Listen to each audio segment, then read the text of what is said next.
Merci beaucoup. Rapport à la grâce.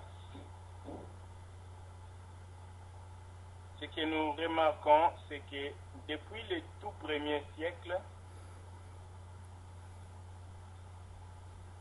la grâce de Dieu a été tentée d'être pervertie, détournée, déviée par les impies. En effet, ce n'est pas aujourd'hui que les malins cherchent à ruiner la grâce ou à détourner la grâce. C'est depuis les temps anciens. Bon. L'apôtre Paul a précisé ce qu'est la grâce. La grâce nous maintient au-dessus du péché, nous garde et nous dispose de surmonter les péchés. Elle nous donne la puissance pour vivre au-delà du péché. Maintenant, qu'est-ce qui est arrivé au premier siècle? Prenons d'abord Jude, le chapitre 4. Nous savons que Jude était écrit aux environs des années 85. Qu'est-ce qui s'est passé pendant ce temps-là? Écoutons le prophète Jude ce qu'il va dire. Jude, verset 4. Car il s'est glissé parmi vous certains hommes dont la condamnation est écrite depuis longtemps, des impies, qui changent la grâce de notre Dieu en dérèglement et qui réunit notre seul Maître et Seigneur, Jésus-Christ. Bien-aimés dans le Seigneur, déjà dans le premier siècle, il y avait des impies qui essayaient et tentaient de pouvoir tordre les sens de la grâce. Ils voulaient que la grâce soit pas mal vue, au point que la grâce, qui est une des faveurs imméritées de Dieu, soit maintenant vue comme une tolérance de Dieu pour les péchés, un accord de Dieu pour les péchés. Or, bien-aimés dans le Seigneur, vous savez ce qui est merveilleux, c'est que pendant que Jude a vu ces choses aux environs des années 85, il est seul. Qu'est-ce qui arriva par rapport au même apôtre Paul qui a défini la grâce? Lui-même aussi aux environs des années 65, il va expérimenter la même pensée. Tournez avec moi dans Romains 6, le verset qui suit le verset 14, c'est-à-dire le verset 15. Aussitôt parler de la grâce, que dit l'apôtre Paul? Romains 6, le verset 15. Quoi donc? Pécherions-nous parce que nous sommes non sous la loi, mais sous la grâce? Loin de là. Bien-aimés dans le Seigneur, d'où vient cette question? Est-ce que parce qu'on est sous la grâce qu'on doit continuer dans les péchés? Nous vivons sous cette faveur imméritée qui nous permet de dominer sur les péchés, qui nous a continué dans les péchés. C'est ici la question qui était liée, bien aimé, à la manière dont les chrétiens commencent à prendre la grâce. Plusieurs chrétiens commençaient à tordre l'essence de la grâce pour donner à la grâce l'impression d'une tolérance au péché. C'est pourquoi l'apôtre Paul pose la question. Est-ce qu'on doit pécher parce qu'on est sous la grâce? Est-ce pas grave lorsque nous péchons et nous disons nous sommes sous la grâce? Oh bien-aimés dans le Seigneur, cette question a beaucoup plus d'impact aujourd'hui. Car le Dieu de ce siècle a voilé le cœur des hommes pour qu'ils ne voient pas la gloire de l'évangile de Dieu. Bien-aimé, aujourd'hui, l'homme veut se déclarer qu'il vit sous la grâce, pendant que frère, en réalité, à la vue de Dieu, au jugement de Dieu, il vit loin de la grâce. il vit loin de la grâce, il n'est pas du tout sous la grâce, mais il est dans les péchés. En effet, l'homme ne peut pas être dans la grâce et dans les péchés en même temps. C'est impossible. Lorsque tu sors de la grâce, tu es sous les péchés. Lorsque tu es délivré du péché, tu es sous la grâce. Il n'y a pas d'alternative à côté. Il n'y a pas un troisième, un intermédiaire. Bien aimé, c'est soit tu es sous la grâce, soit tu es sous le péché. Voilà pourquoi l'apôtre Paul, tout de suite, les deux sont en train de donner la précision, frère. Parce qu'il y avait déjà des gens qui disaient qu'ils sont sous la grâce, mais en réalité, ils appellent la grâce là une tolérance pour les péchés, un permis de vivre dans les dérèglements. Ils se disent chrétiens et ils sont adultères en même temps. Ils se disent chrétiens et ils font ceci. Ils se disent chrétiens, ils sont cela. Bien aimés, à plusieurs reprises et de plusieurs manières, l'apôtre Paul a censuré les chrétiens de chacune des églises pour leur dire qu'on ne peut pas dire qu'on est chrétien et être adultère. On ne peut pas dire qu'on est chrétien et être voleur. On ne peut pas dire qu'on est chrétien et être ceci. Il dit tous ceux qui commettent de telles choses n'hériteront pas le royaume des cieux. Or, un chrétien, frère, il n'héritera pas le royaume des cieux, mais il habite dans le royaume des cieux. Il vit conformément au règne du royaume des cieux. Bien aimé dans le Seigneur, un enfant de Dieu né de nouveau, il est déjà assis avec Christ dans le lieu céleste. Alors, il n'a plus deux royaumes en lui. Il a le royaume des cieux. La question est de vérifier. Sommes-nous réellement nés dans le royaume de Dieu? Est-ce que nos noms sont inscrits là-bas, dans la Jérusalem d'en haut? Bien-aimés, tous ceux dont les noms sont inscrits là-bas vivent par la grâce. C'est ce que nous voulons maintenant décrire aujourd'hui. C'est quoi vivre par la grâce? Qui est l'homme qui peut dire qu'il vit par la grâce? Quand un homme vit par la grâce, il n'est plus sous les péchés, mais il est sur les péchés. Il surmonte les péchés, il domine les péchés, il n'est plus dominé par le péché. Car la grâce ne fait rien d'autre, sinon donner à l'homme de dominer sur les péchés qui dominaient sur lui. La grâce vient lui donner la puissance de marcher au-dessus de cela. Voilà pourquoi, frère, ne disons pas que nous vivons par la grâce ou sous la grâce si nous ne voyons pas l'œuvre de la grâce. Si nous ne voyons pas l'épreuve de la grâce. Si nous ne voyons pas, bien aimé, l'application de la grâce dans nos vies. Alors, nous allons évoluer. Donc, nous comprenons que dès le premier siècle, le diable voulait inonder l'Église avec ce mensonge. Pour que l'homme croie qu'il vit sous la grâce pendant qu'il vit sous le péché. Pour que l'homme se dise qu'il est sous la grâce pendant qu'en réalité, frère, il est en train de ni tromper Dieu, ni tromper les anges, mais se tromper lui-même pendant qu'il est dans les péchés et lui se consoler ou se dorloter que lui vit sous la grâce. Non, frère. Ne supposons pas que nous sommes sous la grâce. Examinons, rassurons que nous sommes sous la grâce. Quelqu'un ne peut pas dire qu'il est sous la grâce et il continue dans le péché. Non. On ne peut pas continuer sous la grâce et demeurer dans le péché. Bien aimé, on peut pécher comme tout autre homme. Jacques dit, nous péchons tous d'une manière ou d'une autre. De même, frère, Jean dit, l'enfant de Dieu ne pêche point. C'est lui qui pêche et du diable. Car le diable pêche dès le commencement. Bien-aimé dans le Seigneur, un enfant de Dieu ne continue pas dans le même péché. Un enfant de Dieu ne demeure pas dans le péché. Ah, essayons d'ajouter les frères et sœurs. La sœur Annette, si vous pouvez l'ajouter à l'appel.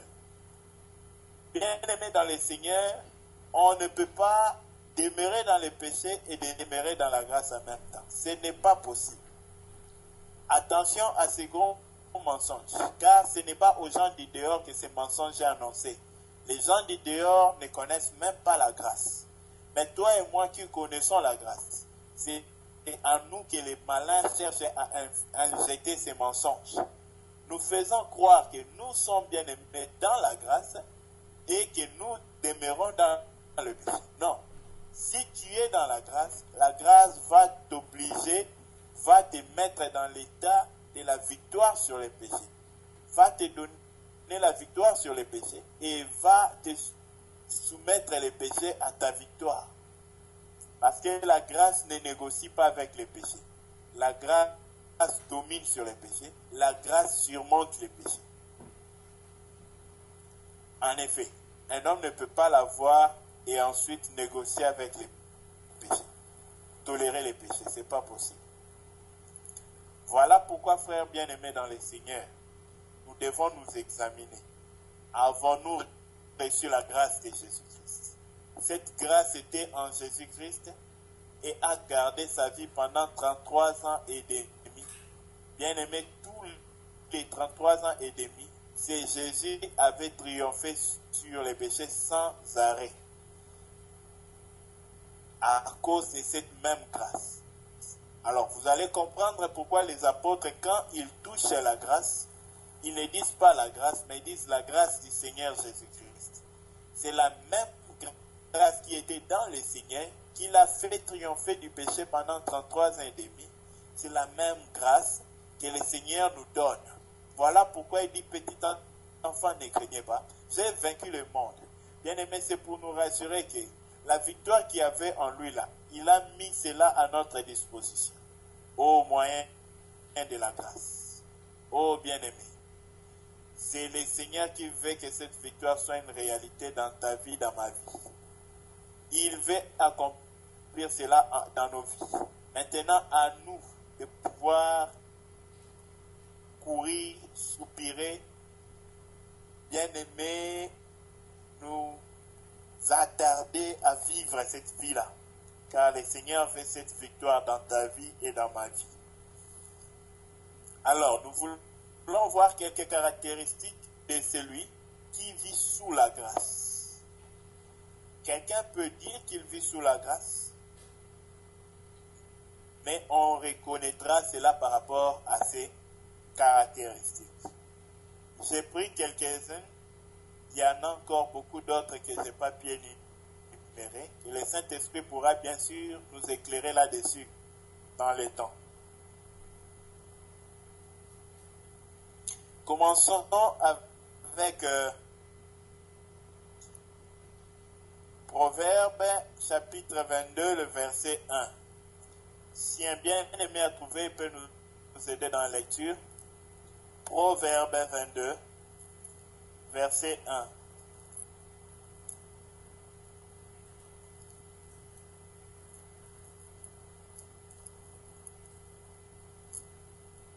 Lisons la parole, le livre de Proverbes chapitre 22, au verset 1. La Bible dit, « La réputation est préférable à de grandes richesses, et la grâce vaut mieux que l'argent et que l'or. » Amen. Amen. Bien-aimés dans le Seigneur, le Seigneur a dit, nous sommes dans la main du Dieu Tout-Puissant et nul ne peut nous arracher de sa main.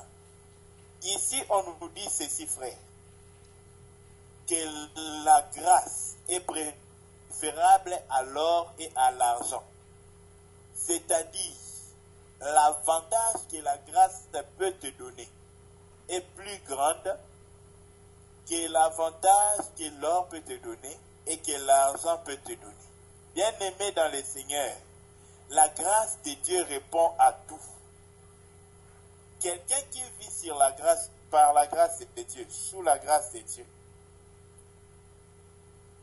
cette même grâce-là va orienter chacun de ses pas, va diriger tout ce qu'il entreprend, et bien-aimé va lui donner une sagesse divine pour répondre à chacune des étapes, des décisions à prendre, des actions à poser. Frère, la grâce de Dieu va suffire. C'est pourquoi vous allez voir, il y a certaines personnes qui parviennent à exécuter de grandes choses avec des petits moyens, mais parce que la grâce de Dieu les accompagne dans ce qu'ils ont à faire. Bien-aimés, ils exécutent de grandes choses dans toute la facilité. Des choses qui coûteront beaucoup à un autre, pour eux, ça ne coûte rien. Pourquoi? À cause de la grâce de Dieu. Bien-aimés dans le Seigneur, la grâce de Dieu n'est pas seulement, elle ne dispose pas seulement l'homme qu'il a de la puissance sur le péché, mais elle permet à cet homme de vivre encore tant de faveurs liées au fait d'abord que cet homme a reçu la grâce dans le sens premier, c'est-à-dire le non au péché. Le non, la négation du péché, le refus des péchés, la puissance de surmonter les péchés. Par cette même puissance-là, Dieu exauce et comble les besoins de celui-ci. Dieu oriente et guide celui-ci, bien-aimé, à surmonter à tous ses besoins. Bien-aimé, la grâce est mieux que l'or, que l'argent, car la grâce répond à tous les besoins de l'homme. Quelqu'un qui vit par la grâce de Dieu, il est dans la main de Dieu.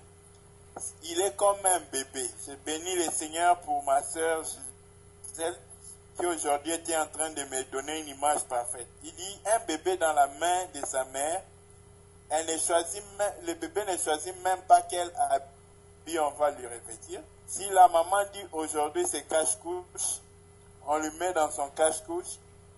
Pour les anglophones, bumpers. On lui choisit quel habit on va lui donner. Le bébé, il reçoit tout ce que sa maman lui donne. Donc c'est ça l'image d'un chrétien qui vit sous la grâce. Tout ce que le Père lui donne, c'est ce qu'il a et c'est ce qui lui convient pour ce jour-là. En ce temps-là, c'est ce que le bébé a. Bien aimé dans le Seigneur, quelqu'un qui vit sous la grâce, il se contente, bien aimé, de tout ce que Dieu donne. Car ce que Dieu donne, c'est ce qui lui convient, c'est ce qui lui suffit. Voilà pourquoi un bon chrétien, frère, il ne doit pas vouloir, il ne doit pas désirer ce qu'il n'a pas. Il ne doit même pas, bien aimer, chercher. Voilà un de ces gens qui avait cet esprit de la grâce. C'était David. Il dit, l'Éternel est mon berger, je ne manquerai de rien. Dans d'autres versions, il est écrit, l'Éternel est mon berger. Je ne désirerai rien, je ne convoiterai rien, je ne chercherai rien, car l'Éternel connaît mon besoin. Ce qu'il donne, c'est ce qu'il veut, c'est les besoins qu'il me faut en ce moment-là. Donc, si l'Éternel prend soin de moi, ce qu'il m'a donné, c'est que c'est ce qu'il me suffit pour ce moment-là. Bien-aimé dans le Seigneur, c'est ça une autre manière de manifester la foi. Ce que Dieu donne, c'est ce qui suffit. Ce que Dieu donne, c'est ce qu'il me convient en ce moment. Un chrétien, ce n'est pas quelqu'un qui vit dans la convoitise. Ce n'est pas quelqu'un qui veut obtenir tout ce que les autres ont. C'est quelqu'un qui est content de tout ce que Dieu l'a d'abord donné. Et quelqu'un qui peut demander à Dieu autre chose.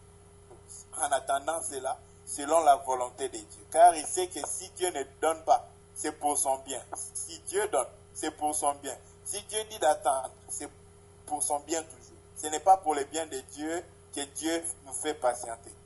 Quand Dieu nous fait patienter, c'est pour notre bien. Quand Dieu nous donne immédiatement, c'est pour notre bien. Quand Dieu nous dit d'attendre, c'est pour notre bien. Ça n'augmente pas, ça ne diminue rien auprès de Dieu. Bien, donc, quelqu'un qui vit sous la grâce,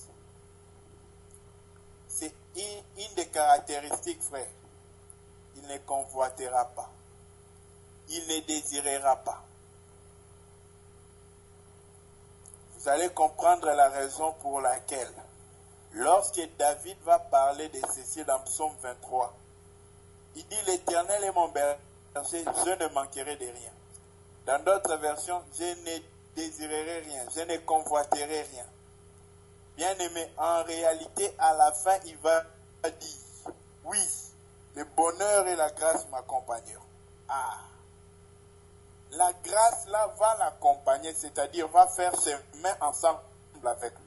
Mais pendant que cette grâce fera son chemin ensemble avec lui, lui, il ne manquera de rien.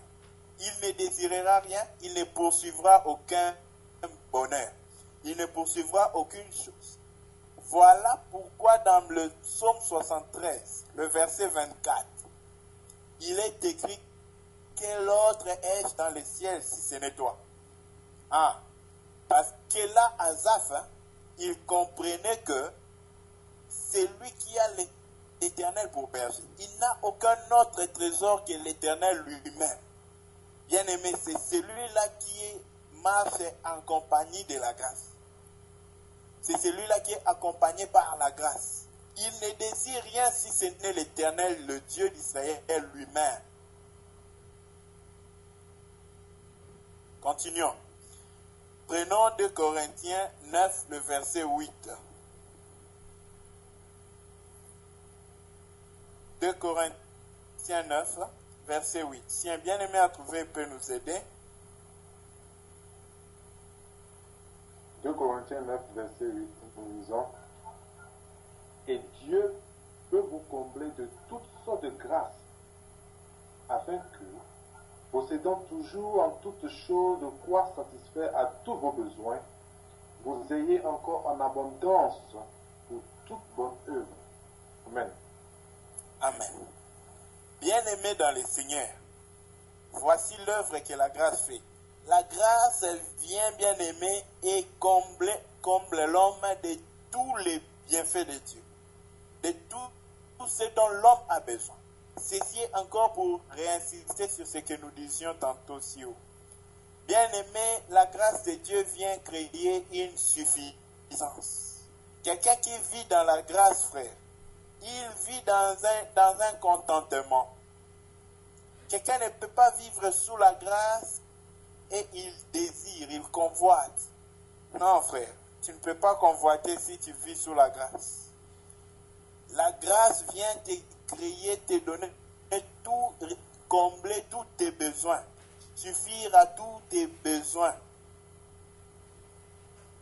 C'est-à-dire, il dispose ton cœur à se contenter de tout ce que tu as. Ce que Dieu n'a pas donné, c'est que Dieu ne veut pas que tu vives avec cela à l'immédiat. Mais toi, tu seras content, tu vas te suffire de ce que tu as au moment où tu l'as. Donc, autant maintenant là, ce que j'ai, c'est tout ce que Dieu veut que j'aie, et c'est avec ça que je vais vivre. Voici, bien aimé, l'attitude de celui qui vit par la grâce. Il se contente. Il ne convoite pas. Il ne désire pas plus que ce qu'il a. Bien aimé, cela est très capital par rapport à la vie d'un chrétien. On ne peut pas penser qu'on vit sous la grâce et en même temps agir ou parler ou murmurer, c'est comme si la grâce là est insuffisante. Parce que déjà dans 2 Corinthiens 12, le verset 9, qu'on a lu il y a 2 jours,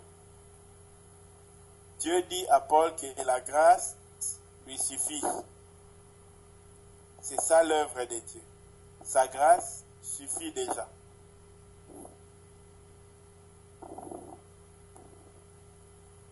Donc, premièrement, on a vu cela, que la grâce de Dieu répond et suffit à tout pour l'homme qui l'a reçu.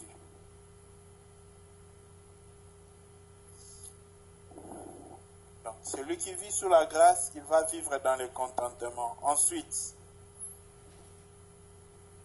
bien-aimé, la grâce de Dieu, elle vient pour fortifier et rendre la foi de l'homme ferme. Quelqu'un qui a réellement reçu la grâce de Dieu a une foi ferme. Il est affermi. Prenons d'abord 2 Timothée chapitre 2, le verset 1. Commençons avec ça. Ensuite, on va prendre Hébreux 13, le verset 9. Et enfin, on va prendre Philippiens 1, le verset 29. Commençons avec 2 Timothée Timothée 2, le verset 1. 2 Timothée 2, verset 1. 2 Timothée 2, verset 1. Toi donc, mon enfant, fortifie-toi dans la grâce qui est en Jésus-Christ. Amen. Amen. Ici, l'apôtre Paul interpelle Timothée à fortifier lui-même. Il interpelle Timothée à fortifier Timothée dans la grâce qui est dans le Seigneur. Bien-aimé, la grâce permet d'affermir l'homme, de fortifier l'homme, d'encourager l'homme, de bâtir l'homme, de rendre l'homme stable. Le but pour lequel il appelle Timothée à se fortifier, c'est pour qu'il obtienne, il parvienne à une stabilité. Voyons encore plus loin, prenons Hébreux 13, le verset 9. Hébreux 13, verset 9. Ne vous laissez pas entraîner par des doctrines diverses et étrangères, car il est bon que le cœur soit affermi par la grâce et non par des aliments qui n'ont servi de rien à ceux qui s'y sont attachés. Amen. Amen. Bien-aimé, dans Daniel, il est écrit ceci. Le peuple de Dieu qui connaîtront leur Dieu, ils seront fermes, ils agiront avec fermeté. Ici, on dit, frère, il est bon que le cœur soit affermi, solidifié, tenace, consolidé, ferme, affermi par la grâce. Il est bon que le cœur soit affermi par la grâce. Bien-aimé dans le Seigneur, quelqu'un qui vit dans la grâce, il a un cœur ferme dans l'Éternel. Son espérance en Dieu ne titube pas. Son espérance en l'Éternel est assis comme sur un roc. Oh, j'aime bien ces cantiques. Il me fait marcher sur les lieux élevés. Il rend mes pieds semblables aux pieds des bites. Oh, il me fait marcher, bien-aimé dans le Seigneur. L'Éternel est ma force. L'Éternel est mon rocher. Alléluia. Bien-aimé, c'est lui qui rend tes pas fermes. Oh, au milieu d'un chemin que tu ne vois plus où passer. L'Éternel, au milieu des eaux, il transforme les eaux en terre sec afin que tu marches sur les eaux. En effet, quand Israël marchait dans la mer pour traverser, ils étaient en train de marcher sur les eaux de la mer que Dieu avait rendues secs. Oh bien-aimé, lorsque tu ne vois plus par où passer, garde seulement ferme ta foi dans le Seigneur. Le Seigneur va faire que même les lieux où tu ne peux pas piétiner deviennent secs et que tu marches. Même là où tu ne vois pas le chemin, le Seigneur sera ton chemin dans les lieux où tu n'as pas de chemin. Mais le problème, c'est que ton cœur doit rester ferme dans la foi. Et la fermeté de la foi, tu ne peux pas le produire toi-même. Tu dois aller auprès du trône de la grâce, demander la grâce. Lorsque nous obtenons la grâce, c'est la grâce elle-même qui va affermir notre foi. Ne cherche pas à affermir ta foi par toi-même. Cherchons que la grâce que Dieu nous donne affermisse notre foi. C'est là que notre foi sera réellement ferme. Réellement ferme. La fermeté de notre foi dépend de la grâce que nous avons reçue de Dieu. La grâce que nous recevons de Dieu dépend de la longueur, de combien nous avons longui pour obtenir cette grâce-là. Demandes-tu cela comme quelque chose de bas prix, qui en obtiendra aussi de bas prix. Si tu demandes cela comme un absolu, quelque chose que tu ne peux pas tolérer de manquer, Dieu te donnera cela absolument. Poursuivons. Enfin, pour l'affermissement, prenons encore Philippiens 1, verset 29.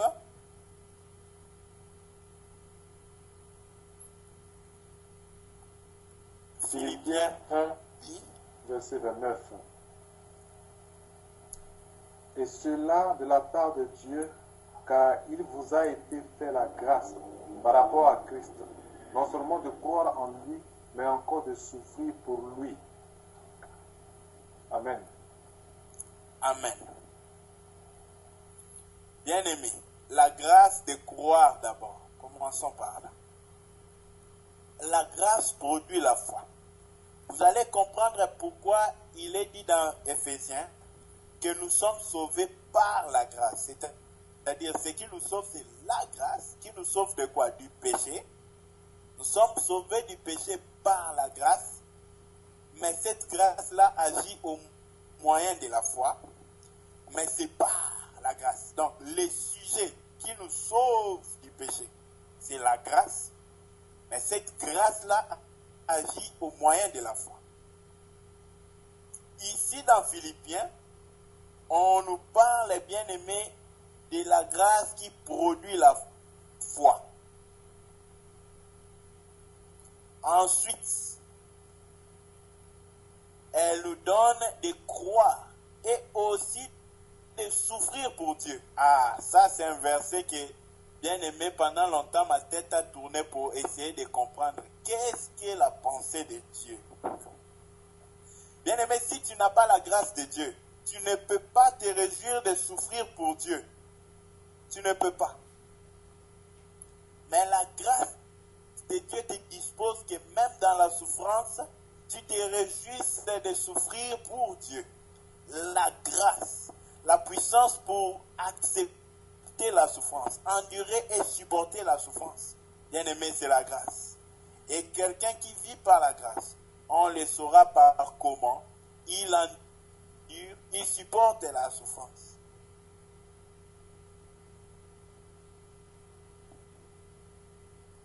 La grâce dispose l'homme à endurer, mais à supporter pendant qu'il endure la souffrance.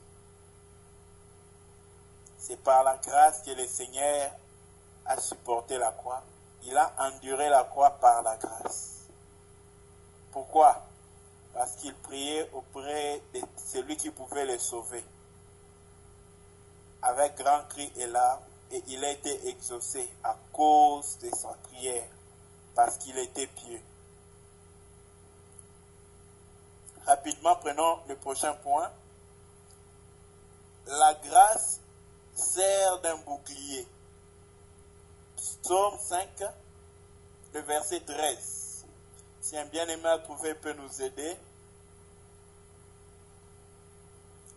Psaume 5, le verset 13.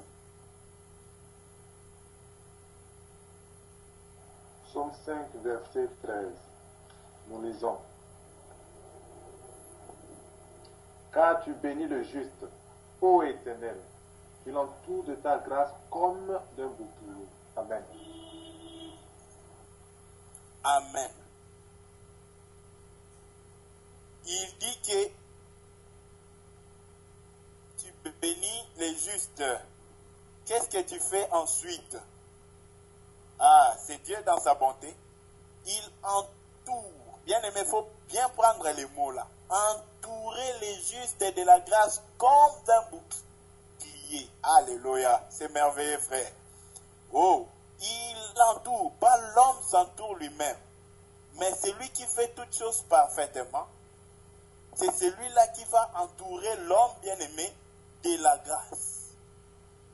Dieu lui-même, il prend sa grâce, il entoure l'homme de cela. Oh, que c'est merveilleux, frère. L'homme est maintenant entouré par la grâce de Dieu. Comme un bouclier. Or, c'est quoi un bouclier, frère? Le bouclier est une arme défensive et aussi offensive. Elle permet à l'homme de se défendre contre la tentation. Si on parle de la grâce qui est le bouclier. Au moment de la tentation, la grâce permet à l'homme de se défendre, d'empêcher au péché d'entrer dans l'homme, d'empêcher l'homme de pouvoir tomber dans la tentation. Là, c'est la partie défensive, car la tentation est une arme offensive qui vient pour que l'homme pêche. Le péché est une flèche. Voilà pourquoi vous allez comprendre que l'apôtre Paul voyait ces choses bien aimées à œil ouvert. Il a dit, oh, où est l'aiguillon du péché? Le péché a une aiguillon, c'est une flèche. Bien aimé dans le Seigneur, lorsque maintenant, frère, l'homme a vaincu, a compris et a saisi la pensée de Dieu, il parvient maintenant à utiliser le bouclier, pas comme seulement une arme défensive, mais aussi une arme offensive. Vous allez voir que même naturellement, dans la guerre, lorsque les deux armées se confrontent, les militaires portent leur bouclier dans les bras gauche et ça leur permet, bien aimé, de s'enfoncer, de pénétrer les rangées de l'adversaire. C'est-à-dire, il tient son bouclier pour se protéger contre tout ce que l'ennemi peut faire. En même temps, au moment de l'attaque, il entre avec son bouclier. Il perce le camp de l'ennemi, le bouclier en avant comme ça. Oh, bien-aimé, c'est par le bouclier qu'il repousse les attaques de l'ennemi. La grâce ne nous permet pas seulement d'éviter le péché. La grâce nous permet aussi, bien-aimé, de repousser les péchés. Il y a deux chrétiens. Un qui évite le péché lorsqu'il est tenté et un qui ferme la porte même à la tentation du péché. C'est-à-dire, je vais donner un exemple pour me faire comprendre. Un chrétien, il y a un qui va rester devant Internet, devant un site où on présente la nudité, le sexe et tout ça. Il y a un autre chrétien qui ne peut pas tolérer à son œil de voir cela. Les deux ont reçu la grâce. Mais l'un utilise la grâce défensive et l'autre utilise la grâce offensive et défensive. C'est-à-dire, il n'a pas de tolérance à voir déjà ces images-là. Avant de pouvoir pécher au travers de l'œil, il ferme la porte. Oh, j'ai béni le Seigneur pour le frère Zach. Il dit que s'il faut même éteindre brutalement le péché, mieux vaut perdre le péché et garder son âme pure que de regarder une image souillée et avoir son péché en bon état. Bien aimé dans le Seigneur, un chrétien doit utiliser la grâce pour prévention d'abord, ensuite pour se défendre quand on est tenté. Un vrai chrétien, il n'a aucune tolérance pour le péché. Il n'attend pas que le péché entre en lui pour chercher à résoudre, pendant que le péché est loin de lui. Il prend déjà ses gardes. C'est celui-là que la Bible appelle l'homme prudent. Il voit le mal de loin et il se cache. Bien-aimés dans le Seigneur, nous sommes à la dernière heure du jour. La persévérance des saints a atteint son heure. C'est aujourd'hui, ce n'est pas demain. C'est aujourd'hui que nous devons persévérer, frère. C'est maintenant. Il n'y a pas de résolution à venir. C'est une résolution d'actualité, maintenant et pour le reste de la vie.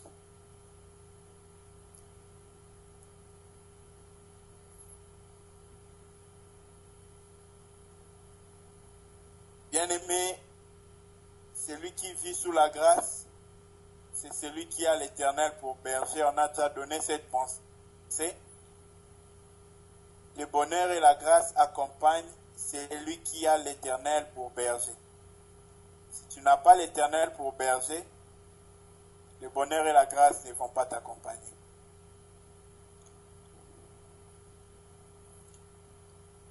Bien, on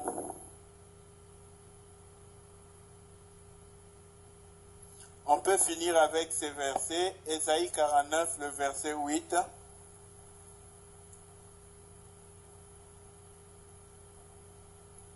Ésaïe 49, verset 8. Ésaïe 49, verset 8, nous lisons. Ainsi parle l'Éternel.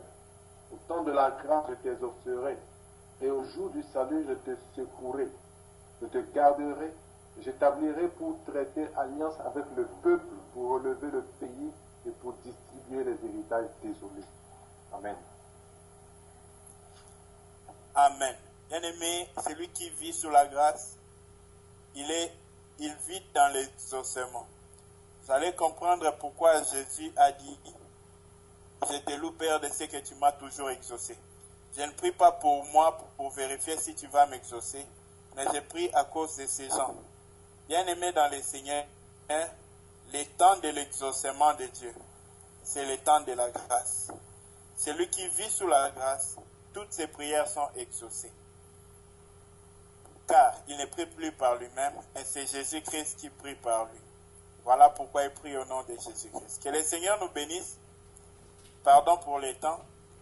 Et merci beaucoup pour votre disponibilité. Gloire au Seigneur.